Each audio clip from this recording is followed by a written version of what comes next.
Hello friends, नमस्कार। एक बार फिर स्वागत करता हूँ आपको हमारे चैनल पे। आज मैं बहुत इंपॉर्टेंट टॉपिक पे बात करने वाला हूँ। हमारी जो फाइनेंशियल हेल्थ है उसके जो सबसे दो बड़े बीमारी बोल लीजिए, स्पीड ब्रेकर बोल लीजिए, वायरस बोल लीजिए, तो वो दो से कैसे बचा जाए। ये दो बीमारी ऐसी हैं जो फाइनेंशियल हेल्थ, फाइनेंशियल जर्नी में बहुत सारे रोड़े पैदा करती हैं, स्पीड ब्रेकर की तरह रुकवाती हैं, गलत डिसीजन लेने पे भी मजबूर आदमी को कर देती है। ये दोनों चीज़ें हैं, एक है फियर और दूसरा है ग्रीड। फियर यानी डर।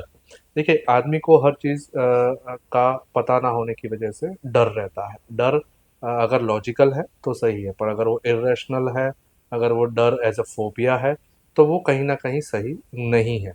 इसीलिए हम लोग शुरू से कहते हैं कि फाइनेंशियल जर्नी में अपने साथ एक एडवाइज़र रखें, क्योंकि वो इस चीज़ में पुराना है, वो इस चीज़ के ups and downs, pros and cons सबसे वाकिफ़ है। तो उसको वो जो फियर होगा वो लॉजिकल फियर रहेगा, हमारी तरह इमोशनल डिसीजंस नहीं लेगा। दूसरी चीज़ होती है ग्रीड। देखिए, ग्रीड कब पैदा होती है कि जब हमारी वांट्स जो है वो अनलिमिटेड हो जाती है। आदमी को पता है कि उसे कितना चाहिए, कहाँ तक चाहिए, तो वो वहाँ तक संतुष्ट हो जाता है। पर जब उसको ऐसा है कि जो मिले, जितना मिले उतना उसको ले ही लेना है या उसको इकट्ठा कर ही लेना है, तो उसे हम ग्रीड बोलते हैं। ग्रीड का कोई अंत नहीं है। अब ये दोनों चीज़ें ऐसी हैं कि जो आपको गलत डिसीजन लेने पे मजबूर कर देती हैं। कैसे मजबूर कर देती हैं? मैं आपको एक सिंपल उदाहरण बताऊं। काफ़ी टाइम से हमारे देश में, शायद वर्ल्ड वाइड, स्कैम्स चल रहे हैं। स्कैम्स किस चीज़ का फ़ायदा उठाते हैं? आपको ग्रीड देके या आपको फियर दिखा के। एक एग्जांपल लेते हैं। आपका हमारे इंडिया में दो सन 2000 से कौन बनेगा करोड़पति शो अच्छा चल रहा है। बहुत लोगों की उम्मीद है कि हम पार्टिसिपेंट बने और हम करोड़ रुपया जीतें। ठीक है, यहाँ तक तो सही है, बट इस चीज़ का लोगों ने फ़ायदा कैसे उठाया कि आपको वो ग्रिड दिखाई, आपसे उस शो में पहुंचाने के लिए पैसे लिए। वो पैसे आपने क्यों दिए? क्योंकि आपको 1 करोड़ का उसके अंदर मन था कि वो आप जीत सकते हैं। इसी तरह से लोग आपको हाई सैलरी का मैसेज भेजेंगे कि आपको इतनी सैलरी मिलेगी, आपको ये लॉटरी लगी है, आपको ये बोनस पेमेंट आई है। इस तरह के आपको ग्रीड दिखा के वो आपके ही बैंक से जो पैसे हैं वो लिंक के द्वारा या किसी भी माध्यम से ले लेते हैं। कितने लोगों को वो ओटीपी लेके पेमेंट भी करवाते हैं कि आप इतने पैसे आप ट्रांसफ़र करिए, आपके अकाउंट में इतने लाख की लॉटरी आ जाएगी। इसका पहला ईमेल्स पहले बहुत आया करते थे कि आपको फलाना डॉलर्स की लॉटरी लगी, आप खाली कुछ चंद हज़ार रुपये ट्रांसफ़र करिए और फिर आपको हम ये लॉटरी ट्रांसफ़र कर देंगे। होता क्या था? आप वो 1000 रुपये, 2000 रुपये, 10,000 रुपये, 50,000 रुपये 2-3 बार ट्रांसफ़र करेंगे और फिर ना वो बंदा मिलेगा, ना वो ईमेल आईडी कहीं से वैलिड होगी और आपके वो पैसे भी चले जाएंगे। सो ये चीज़ें ग्रीड से आती है। तो ग्रीड से कैसे बचा जाता है कि आपको, मैं जैसे मैंने बताया, कि पता होना चाहिए, आपको इतना आइडिया होना चाहिए कि क्या चीज़ आपको किस सेंस में मिल सकती है, यानी आउट ऑफ द बॉक्स चीज़ ना हो, तहाँ वहाँ ग्रीड आती है। ग्रीड का सबसे इम्पोर्टेंट रीज़न है कि लैक ऑफ नॉलेज। अगर आपको उस चीज़ की जानकारी नहीं है तो आपका उस चीज़ में फंसना बहुत आसान है। तो जैसे मैंने बताया, फियर और ग्रीड का फ़ायदा स्कैमस्टर्स उठाते हैं। इसी तरह मीडिया भी बहुत फ़ायदा उठाता है। अगर आप ध्यान देंगे कि हमने तो अपनी लाइफ में देखा है कि पहले कहा जाता था कि 2012 में धरती ख़त्म हो जाएगी, 2010 में ख़त्म हो जाएगी, 2016 में हो जाएगी। मीडिया अपने इन बातों को किससे सपोर्ट करता था?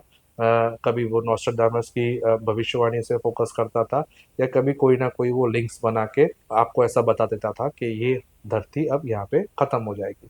What is that? That is fear. उसके पीछे कोई रीज़न नहीं है। देखिए, मीडिया अपना काम कर रहा है, उसे अपना चैनल चलाना है, बट आपको भी तो सोचना है। आप अगर घबरा के कुछ ऐसे डिसीजंस ले लें जो कि आपकी हेल्थ के लिए ठीक नहीं है, तो कहीं ना कहीं उसमें आपका ही नुकसान हो रहा है। इसी तरह इन्वेस्टमेंट में, शेयर मार्केट में, म्यूचुअल फंड्स में भी हमें हर साल डराया गया है। मैं शुरुआत करूं तो 2009 में यूरोप क्राइसिस से हमें डराया गया कि अब मार्केट कभी नहीं खड़ा होगा। इसी तरह 2010 में हमें डराया गया कि भाई आपका जो इंटरेस्ट रेट है वो अब इतने हाई हो गए हैं कि इकोनॉमी नहीं चल पाएगी। 2012 में रुपी डेप्रिसिएशन से डराया गया, 2014 में इलेक्शन से डराया गया, 2016 में ट्रम्प आ जाएगा, उससे इकोनॉमी नहीं चलेगी, 2020 में कोविड है तो कोविड के बाद पूरा मार्केट ख़त्म हो जाएगा, क्रैश हो जाएगा, कुछ नहीं बच पाएगा। 2019 में भी बैंक पीएसयू ख़त्म हो जाएंगी, उनके बैड डेट्स इतने हैं, उन्होंने इररिलेवेंट लोन्स दे के रखे हैं। सो ये सारे ऐसे काफ़ी टॉपिक्स हैं जिस पे आपको हर साल कुछ ना कुछ बता के डराया जाता है कि आपका जो पैसा इन्वेस्टेड है वो चल नहीं पाएगा। इसके साथ साथ आपको अगर समझ में आ रहा है कि ग्रीड का कैसे यूज़ होता है, तो आपको इंटरेस्ट रेट 10% 12% दिखा के इन्वेस्टमेंट लिए जाते हैं। बाद में पता चलता है कि वो पूरी बैंक ही फ्रॉड थी या वो जो भी कंपनी थी वो फ्रॉड थी। इसीलिए एक एजेंसी है क्रिसिल और केयर, वो आपको रेटिंग्स देती हैं उसकी स्टेबिलिटी बताने के लिए कि आप अगर इन्वेस्टमेंट कर रहे हैं तो उसकी रेटिंग ज़रूर देखें। जितनी स्ट्रॉन्ग रेटिंग होगी उतना स्ट्रॉन्ग आपका पैसा बचेगा। पर हम क्या करते हैं, हम रेटिंग्स को इग्नोर करते हैं, हम रेट ऑफ इंटरेस्ट पे फोकस करते हैं। अब रेट ऑफ इंटरेस्ट 10% है, जब पूरा शहर आपको 6% 7% दे रहा है तो आपको खुद सोचना चाहिए कि वो 10% क्यों और कैसे दे पा रहा है। तो कहीं ना कहीं सेफ्टी को वो नज़रअंदाज किया गया है, इसीलिए शायद वो पैसे दे पा रहा है। तो कहीं ना कहीं वो डिसीजन के जवाबदार हम हैं कि हम अगर वो ज़्यादा इंटरेस्ट वाली चीज़ ले रहे हैं तो हम वो रिस्क को एक्सेप्ट कर रहे हैं कि हाँ हो सकता है ये पैसे हमें ना आए। आएंगे तो ज़्यादा इंटरेस्ट के साथ आएंगे, नहीं आ रहे हैं तो क्या वो पैसा सेफ है, वो आपको देखना है। इसी तरीके से जैसे मैं फियर का बता रहा था कि सेंसेक्स 2008 में 20,000 था, 2009 मार्च में वो गिर के 8,000 हो गया था। ये फियर हुआ था लोगों को कि अब ये सेंसेक्स कभी वापस नहीं चल पाएगा। देखिए ये फियर लॉजिकल नहीं, इररिलेवेंट था। इसीलिए जितने लोगों ने उस समय सोच समझ से पैसे लगाए या इन्वेस्ट करे और जिस लोगों ने निकाले उनका मैं आपको बताऊं, वो 8,000 का सेंसेक्स आज 80,000 है। समय कितना हुआ, 15 साल। मैं बात कर रहा हूँ मार्च 2009 और आज सितंबर 2024। 15 साल, 15.5 साल के दौरान 8,000 का सेंसेक्स 80,000 हो गया। जितने लोग उस समय फियर की वजह से या कहीं सुनी बातों की वजह से मार्केट से निकल गए, एग्जिट कर गए, वो आज इस चीज़ का फ़ायदा नहीं उठा पाए। इसके अगेंस्ट जिस लोगों ने उसको अपॉर्चुनिटी समझा, सलाह ली, एक उस बंदे से जिसको पता है कि इकोनॉमी कैसे चल रही है, मार्केट कैसे चल रहा है, तो उसने उस अंदर आप पैसे इन्वेस्ट किए और वो कमाए। देखिए कोई भी इन्वेस्टमेंट है उसमें सबसे इम्पोर्टेंट डिसिप्लिन है। आपके डिसीजन गलत हो सकते हैं, आप हर आदमी फियर का शिकार हो सकता है, ग्रीड का शिकार हो सकता है, पर अगर आप अपने इन्वेस्टमेंट को डिसिप्लिन से रेगुलर चलाते रहें तो आप इन दोनों चीज़ों से बचे रहेंगे। हाँ, आपको ग्रीड आई, आपने पैसे लगा दिए, कोई बात नहीं, कुछ समय के लिए आपको वो नेगेटिव दिख सकते हैं अगर सही जगह लगाए हों। इनमें म्यूचुअल फंड या इक्विटी शेयर्स की बात कर रहा हूँ। अगर आपने अच्छी कंपनी में लगाया है जिसका बेस अच्छा है, जिसकी बुक्स अच्छी हैं, आपको वो पैरामीटर्स चेक करने ही चाहिए कि अगर आपने ऐसी कोई कंपनी की जिसका कोई एग्जिस्टेंस ही नहीं है तो फिर आप कितने भी ऊपर या नीचे पैसा लगा लें, वो पैसा बढ़ना शायद मुश्किल है। पर अगर आपने अच्छी सॉलिड कंपनी पे पैसा लगाया, जिनके फंडामेंटल्स अच्छे हैं, जिनके प्रॉफिट मार्जिन्स अच्छे हैं, तो जिनके ऊपर लोन्स नहीं हैं, तो आपको प्रॉफिट होने के चांसेस हैं। अगर आज नुकसान भी जा रहा है, प्राइस नीचे भी जा रहा है, तो आने वाले समय में वो चलता रहेगा। इसी को हम डिसिप्लिन अप्रोच बोलते हैं। म्यूचुअल फंड्स में भी आप आज पैसा लगा रहे हैं, नहीं ऐसा ज़रूरी नहीं है कि आपका वो पैसा कल से बढ़ना शुरू हो जाए। 2009 से 2014 की बात करूं तो ये 5 साल के दौरान लोगों की 5 साल की एसआईपी नेगेटिव रिटर्न्स दे रही थी। पर 2014 तक जो रुके वो एसआईपी 1 महीने 2 महीने के अंदर उसका जो CAGR कंपाउंडिंग रिटर्न है वो डबल डिजिट में पहुंच चुका था। तो ये ट्रांसफॉर्मेशन पॉसिबल है इसके अंदर अगर आप डिसिप्लिन अप्रोच से अपने इन्वेस्टमेंट को चला के रखें। देखिए सिंपल चीज़ है, आपने 1 लाख को इन्वेस्ट किया, आपका सोचना था कि ये पैसा मेरा 2 लाख 6 साल 7 साल में हो जाए तो अच्छा है। अगर वो 4 साल में हो जाता है तो वो हाँ आपके लिए एक बेनिफिट है। पर आप ये मत सोचिए कि हमेशा वो 4 साल में हो जाएगा, कि अगली बार वो 3 साल में हो जाए। वो ग्रीड का शिकार है।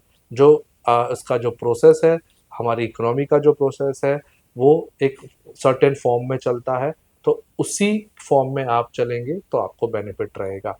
एक सिंपल चीज़ समझ लीजिए कि अगर हमारा देश, भारत देश, अगर 12% से ग्रो कर रहा है तो हमारा इन्वेस्टमेंट भी 12 या 15% से ही ग्रो करेगा।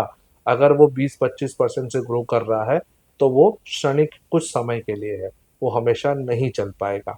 तो आपका अगर इन्वेस्टमेंट आपके देश की ग्रोथ के हिसाब से पैरेलल चल रहा है तो आपका इन्वेस्टमेंट सही है। हाँ, अगर वो कम हो रहा है, अगर आपका इन्वेस्टमेंट 6-7% से ग्रो हो रहा है और आपका देश 12-15% से बढ़ रहा है तो आपको इसको सोचने की ज़रूरत है। ये शायद कहीं न कहीं पैसा गलत जगह लगा हुआ है। और अगर आपका पैसा 40% से ग्रो हो रहा है, आपका देश की ग्रोथ, आपकी इकोनॉमी की ग्रोथ 15% से है, तो आप समझ के चलिए कि ये टाइमिंग है, ये कुछ टाइम के लिए ऐसी ग्रोथ आई है, ये सस्टेन होना मुश्किल है। कभी ना कभी वो अपने रियल मीन के पास आ जाएगी। सो मेरा ये कहना है, अभी ये मैं इस वीडियो को आगे नेक्स्ट टाइम भी चलाऊँगा, पार्ट 2 भी करेंगे इसका, क्योंकि ये एक बहुत इम्पोर्टेंट टॉपिक है। अगर आप अपने फ़ियर को और अपने ग्रीड को मैनेज कर पाएँ, तो आप इन्वेस्टमेंट में गलत नहीं पड़ेंगे, आपकी वेल्थ ग्रोथ में कोई हार्म नहीं आएगा, कोई डेविएशन नहीं आएगा। सो इस पे मैं एक और वीडियो करूँगा, थोड़ा और एलॉबरेट करेंगे, एग्ज़ाम्पल्स देंगे आपको रियल कि जिसने फ़ियर किया, उसका इन्वेस्टमेंट में क्या नुकसान हुआ, जिसने नहीं किया उसको क्या फ़ायदा हुआ, डिसिप्लिन अप्रोच का क्या बेनिफिट्स होता है, मार्केट की कैसे चाल रहती है। तो वो सब चीज़ों पे नेक्स्ट वीडियो पे बात करूँगा। आप स्टे ट्यून रहिएगा। मेरी वीडियो को लाइक शेयर ज़रूर करिएगा, जितने हो सके सब्सक्राइब करवाइएगा। Thank you for listening.